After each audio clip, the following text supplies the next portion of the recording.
নমস্কার।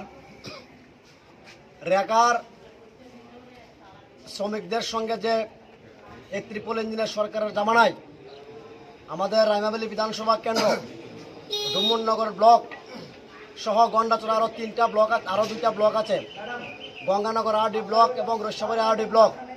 এই তিনটা ব্লকেই আজকে 5 মাস অতিক্রান্ত এই বিজেপি নেতৃত্বাধীন জোট সরকারের নেতৃত্বে রেগার শ্রমিকদের যে বকেয়া অর্থ 5 মাস যাবৎ মানুষ পাওনা থেকে বঞ্চিত।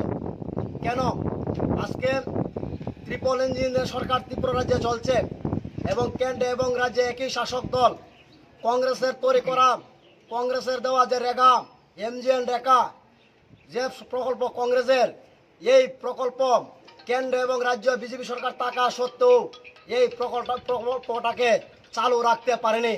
যারা মুখে বড় বড় কথা বলে, কেন্দ্রের কথা বলে, রাজ্যের কথা বলেন, তাদের কাছে আমার প্রশ্ন, কেন আমাদের রাইমাবেলীতে আজকে 5 মাস অতিক্রান্ত হলো রেগার শ্রমিকদের বকেয়া অর্থ সরকার প্রদান করতে পারছে না?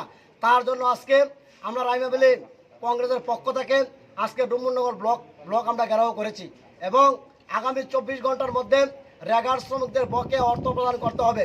যদি না করে তাহলে আমাদের আন্দোলন আরও তীব্র থেকে আমরা তীব্রতর যেতে, আমরা এই রাইমাবেলী মানুষের স্বার্থে বিন্দুমাত্র এবং রেগার শ্রমিকদের স্বার্থে আমরা আন্দোলন যেতে কিন্তু আমরা বাধ্য হব।